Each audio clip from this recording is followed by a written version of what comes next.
Right now, cars that I'm selling for $2,500 are sitting for longer than they ever have before. The subprime part of the car market is getting crushed right now. And we can see that from companies like CarMax, who just reported their earnings and their stock sold off by 20% in one day. Large subprime used car dealers like Tricolor, who had 65 locations, just filed bankruptcy. This is an absolute disaster. And what we know is before a massive downturn, the lower end of the market actually gets hit the hardest and gets hit first. And right now, we're seeing all the cracks in the car market. Small used car dealers just like myself are extremely weak right now. It's so bad that I've even seen more repos come to the auction, and not repos for consumers, but repos from actual car dealers. Banks are going to car dealers' lots and picking up their cars because these car dealers cannot pay the interest on the loans that they have for their inventory. On the plus side for me, because of all this weakness, I've been able to buy a lot more cars here from my used car dealership for a lot better prices. So in this video, I'm going to show you what I paid for this Lexus ES300, this Toyota Camry,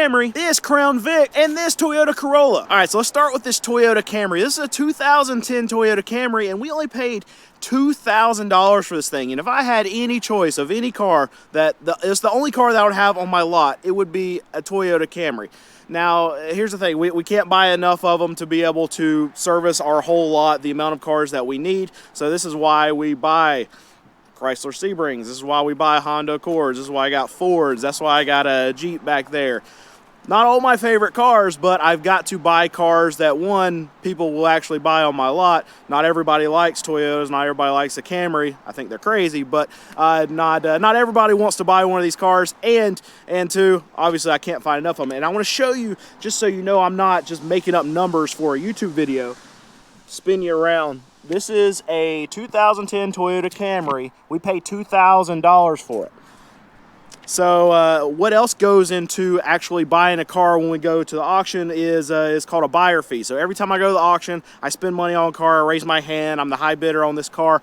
Well, the auction's also got to get paid. That $2,000 goes to the seller of this car, and then the auction got paid $240 out of my pocket for me to be there to actually buy a car. And then they're also going to get a fee from the seller. So this is how auctions make money. They make money from actual transactions that happen.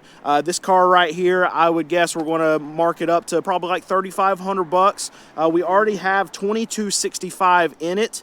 We'll have an inspection fee on it. We'll have to get it cleaned up. Might be something small we have to fix on it. Anyway, we bake all that stuff in, and it's at the end of the day, we're going to try to sell it for $3,500, make a little money, give a good deal to the next customer that's going to own it, and turn and burn, turn and burn, turn and burn. That's what we want to do. And I know what you're saying, Brandon, with all this weakness in the car market, and with you being worried that you're actually even going to be able to sell these cars that you're buying right now, why are you buying so many more cars and putting them on your lot, exposing yourself to all this risk? Well, we have something that's coming up in the not too distant future that I have to load up for, and that's tax refund season. See, we're not close to that, right? So I know a lot of you are saying, okay, you're crazy. This is 5-6 months out, right?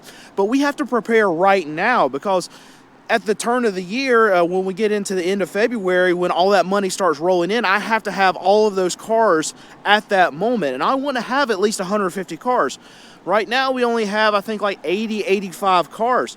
And I am going to be selling cars all along that time between now and tax time. So I have to be buying more cars than we're selling between now and then. So that means me buying a lot of cars right now to be able to overcome that deficit of what we're going to need. So yes, I have to prepare 6 months in advance. I have to be buying way more cars right now because I have to make up for that 60 cars that I don't have right now. It's almost 70 cars that I don't have right now between now and then, and still try to make money between now and then. Now I'm assuming that we're probably not going to make any money. We're probably just going to break even.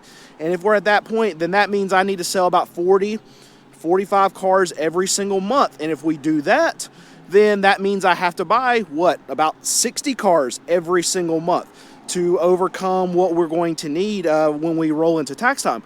But if we get in a situation where we actually start ramping up, we actually start selling more cars, I hope that happens. That means I have to buy even more cars than that.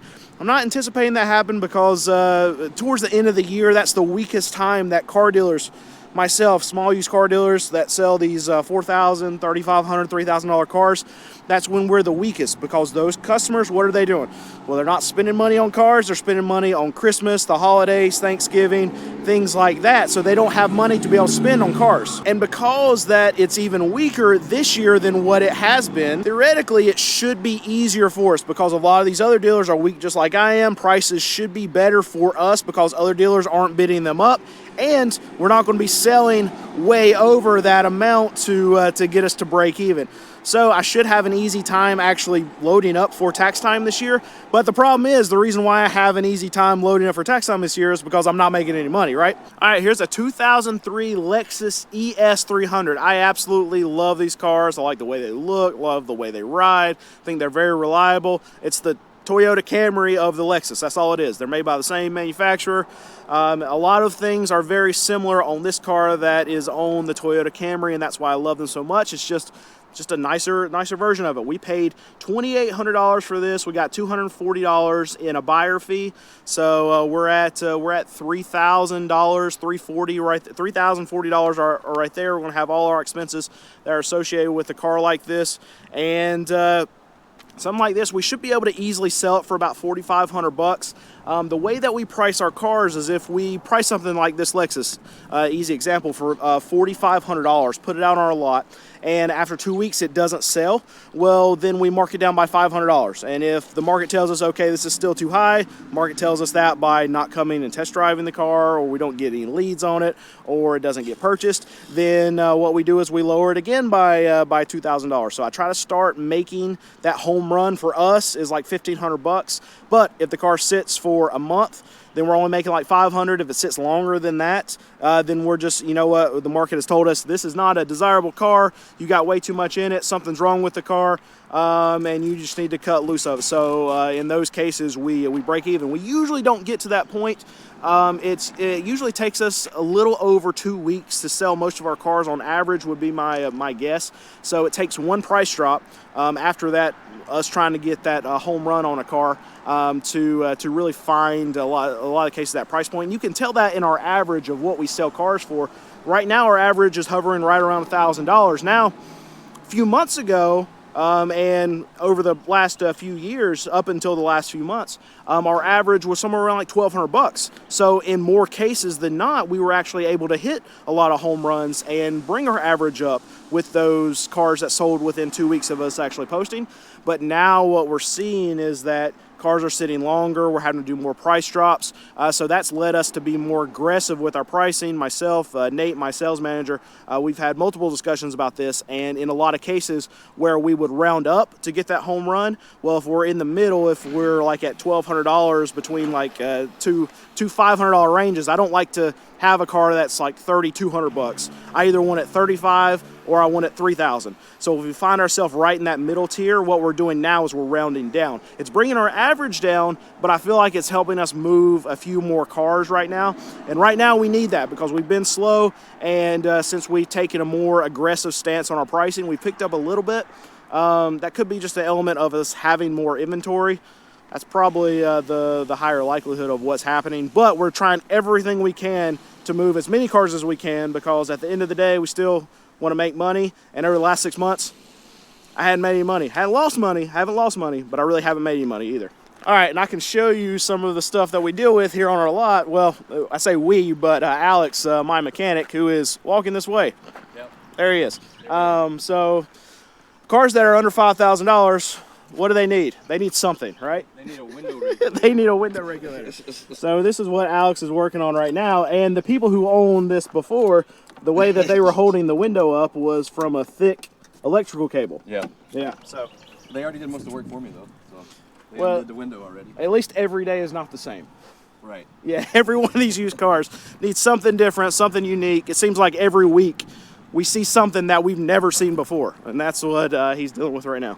So I really wanted to show this car, and I know a lot of you out there aren't going to understand why I'm even showing this car, but I have an older demographic. That's who watches, you bunch of grandpas out there that watch my videos, and this is a grandpa car, right? So it's a Crown Vic. It's a 2011 Crown Vic. We only paid $1,700 for this car. After buyer fees and everything, we'll probably have somewhere around $2,000 in it. Probably sell it for $3,000 is what it's going to make its way to our lot for. And I like to have a bunch of different kind of variety. I mean, you saw up on the hill, I've got an HHR up there. I hate those cars, but some people like them. I like to have small sedans like the Corolla. I like to have big sedans, older style sedans, big body stuff, stuff like this Crown Vic. And then I like to have the higher end models you see like the Lexus. So if we have a big kind of variety, we have some vans, we have some SUVs, small SUVs, big SUVs. I love to have trucks. Problem with trucks is they've been so expensive over the last few years that I haven't been able to buy them to be able to sell them for $5,000 and under. We're starting to have a couple more here and there on our lot, but it's been very few and far between. But that's the one place in the car market that I haven't been able to really diversify into over the last few years, and that's probably going to stay a constant thing, because trucks are they're high and they're going to stay high most likely. Even though prices come down, we're still not going to be able to find quality trucks in our range to be able to buy and sell for $5,000 and under. But like these kind of cars, they're actually really good. I think this one still has like the 4.6 motor in it. Great cars. I love them. All right, here we go. This was a 2008 Toyota Corolla. We've got 2,600 bucks in it, and the miles on it are actually pretty good for what we buy. 176,000 miles. I know a lot of you scoff at that. 170,000 miles. It's about to die, but no, these things will go for 350,000 miles. And two, where I'm at right now, I'm in central North Carolina. We don't have any rust. So this frame still looks brand new, because a lot of these cars, if they've been central North Carolina cars all their life, they've never been exposed to like salt on the roads, a lot of ice, or if you get out to the coast, none of that stuff. So we don't have to worry about frames disintegrating. If you go up to the Northeast, if you go to Michigan, wherever, this car doesn't exist there because it's already disintegrated down to nothing. But here, we're able to have cars just like this with no rust. And this is why, in a large way, my business can exist the way that it does, is because I don't have to deal with cars that have already been exposed to those kind of things, so they do disintegrate. But this is a 2008 Toyota Corolla. I don't know if I told you what I paid for it. I paid 2,600 bucks for it. I think we probably paid a little bit too much for this car. Now I'm looking at it on paper in my guess, my estimate. We've got $240 in a buyer fee, so we already have $2,840. I think this is probably a $3,500 car, would be my guess. We'll try to get $4,000 out of it, but me knowing what I know, selling cars like this over the last 14 years, just looking at it, I think it's probably a $3,500 car. And sometimes we pay too much for cars, and that happens. And then the market will tell us, and they'll tell us pretty quickly. And that's why we do our aggressive price drops, and how we do them aggressively as fast as we do, because I'm fine making less money on a car like this. We still make what, $600-700 bucks on a $3,000 investment. I'm still happy with that. I would like to make more. I'd like us to be better at buying those kind of things in the right range. But I mean, sometimes we pay too much for cars, and in this environment right now, sometimes you just have to. If I want to have 150 plus cars by the time tax time's rolling around next year, I'm going to have to pay more for cars than I want to. And I understand that. It hurts. It hurts me to do that. But I got to have cars for tax time. We will make, just to give you kind of an insider look of what I'm doing here at my car lot, we will make about 25% of what I put in my pocket all year round in about 15 to 20 days. That's how many cars we move when tax refunds get here. And here's the problem. We have to be ready for it, because the people that are getting tax refunds and are using that money to buy a car, they spend it immediately. So I have to be ready. I have to get that money while it's there, because just as fast as the money comes, that's as fast as it's spent. And 2-3 weeks after tax time begins, it ends, and it just drops. It drops completely off. There's no trickle. Okay, we still got checks coming in over the next month and a half. It doesn't work like that. I've seen it 14 years now, and it's happened just about the same way every single year. And I know everybody tells me, well, this year's going to be different because the new tax law is it's going to be different because inflation's so high. It's going to be different because of this. I hear something different every single year. And every single year, I've always sold out. It's always been the same. So I'm going to go with what the trend has been over the last 14 years. I know things are harder now. I know there's other things that are different this year than there were last year, and the year before that, and the year before that, and the year before that. But you know what? We've always moved cars. We've always sold them all, and that's what I anticipate we're going to do this year. So I'm going to be prepared for it.